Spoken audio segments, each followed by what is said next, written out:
em 2025, um diagnóstico médico tradicional num grande hospital tem uma chance, assim, assustadora de quase 1 em 10 de estar errado, ou de simplesmente passar despercebido puramente porque o profissional que está ali responsável por essa análise visual já está, digamos, na 8ª hora do seu plantão. E a fadiga ocular não perdoa ninguém, né? É biológico. Exatamente, é humano. Mas e se o próximo responsável por ler um raio-x ou por analisar os exames de sangue não tiver um cérebro biológico sujeito a esse cansaço? E se, em vez disso, for uma rede neural que processa bilhões de parâmetros por segundo, nunca dorme e consegue ler o corpo humano inteiro, desde a menor variação de uma célula até o som da nossa voz, como se fosse um gigantesco código de software? É uma mudança de paradigma completa. Com certeza. Então, bem-vindos à nossa imersão de hoje. Nós vamos explorar a fundo como a inteligência artificial está literalmente decodificando a biologia humana. Vamos traçar uma jornada que começa lá no macro, olhando para os diagnósticos de imagem em hospitais ao redor do mundo, e desce até o extremo micro. Isso, mapeando aquelas trilhões de bactérias que vivem no nosso ecossistema intestinal. Isso mesmo. E qual é a nossa base de dados hoje? Olha, para ancorar toda essa nossa exploração de hoje, nós trouxemos uma base de dados que é um verdadeiro peso pesado.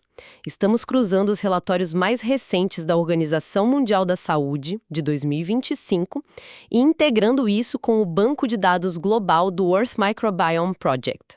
E tem também os ensaios clínicos recém-publicados sobre o uso de IA em radiologia e genômica. Sim, perfeitamente. A riqueza de detalhes nesses ensaios é fantástica. Bom, a nossa missão com esses dados é entender o mecanismo exato de como a inteligência artificial deixou de ser apenas uma ferramenta de predição de texto, tipo esses chats que a gente usa no dia a dia, para se tornar um colega incansável na medicina. Um colega que não precisa de café, diga-se de passagem. Exato.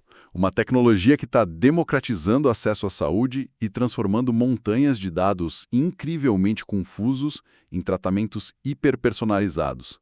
E eu confesso que a ideia de ter uma tecnologia capaz de ler a nossa biologia dessa forma levanta muitas dúvidas, sabe? Sobre como isso realmente funciona na prática. É o ponto de partida perfeito. O que é fundamental estabelecer logo de início para quem nos acompanha é que não estamos falando de um cenário de ficção científica onde um robô substitui o olhar humano com mágica. Não tem nada de ficção científica aqui, né? Nenhuma mágica.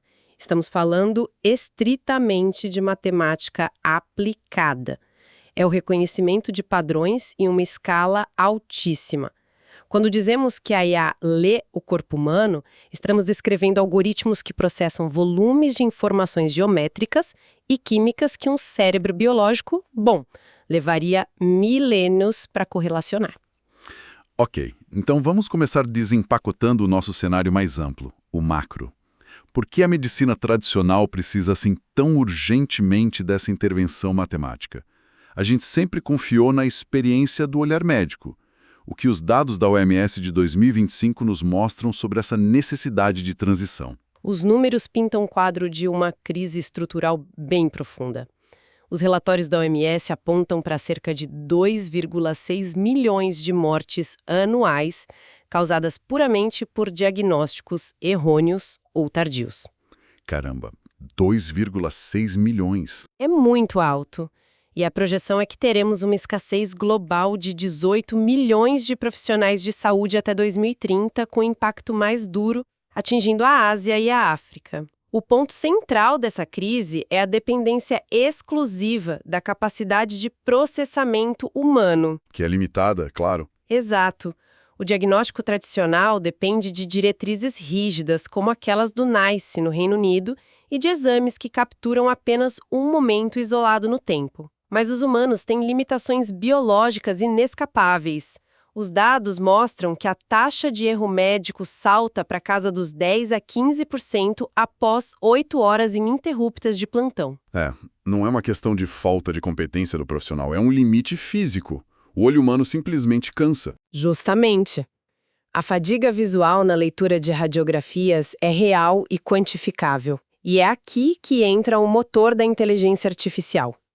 Especificamente as redes neurais profundas, ou as chamadas DNNs. Elas entram para suprir essa lacuna de processamento constante. Espera, vamos pausar aí rapidinho. A gente sempre ouve na mídia que a máquina aprende com os dados. Mas como exatamente essas redes neurais profundas aprendem a não cometer os mesmos erros que um médico exausto no fim do plantão cometeria? O que está acontecendo dentro dessa caixa preta? Acontece através de um processo de penalização matemática muito rigoroso. Vamos pensar no funcionamento interno assim. Essas redes processam milhões de dados de entrada, aplicando pesos matemáticos a cada pixel de uma imagem. Certo. Quando a máquina tenta dar um diagnóstico durante o seu treinamento e erra o resultado, ela utiliza uma métrica fundamental chamada perda de cross-entropy, ou entropia cruzada. O pulmão e tenta achar uma pneumonia. Em termos simples, a entropia cruzada é uma equação que mede o quão longe a previsão da máquina estava da realidade absoluta.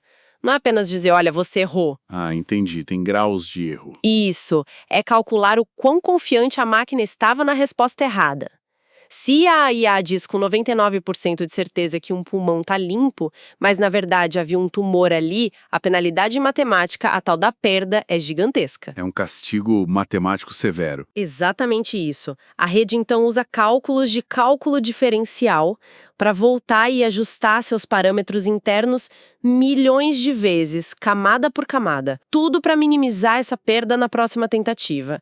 Ela não aprende lendo um livro de anatomia, ela aprende sendo corrigida matematicamente em um volume massivo de casos. Incrível. E para isso, ela é alimentada por bancos de dados gigantescos, como o Mimic 4 dos Estados Unidos, que tem um histórico de 500 mil de internações em UTIs, ou o Mimic CRX-JP, que é um banco monumental de radiografias na China. Entendi. É como ter um médico residente que é instantaneamente punido pela matemática a cada erro infinitesimal até que atinja a perfeição estatística. E a velocidade com que isso acontece é o que me assusta. Os relatórios mencionam o uso de paralelismo computacional com chips focados em IA, como TPUs e GPUs. Eles conseguem analisar 1000 imagens por segundo. Sim, a escala de velocidade é absurda. Mas eu preciso de clareza sobre uma métrica específica que está nesses ensaios clínicos de radiologia. Eles dizem que a IA atinge uma área sob a curva, o famoso AUC, de 0,98 em pneumonias contra 0,87 dos humanos. O que esse 0,11 de diferença significa na prática para o paciente que está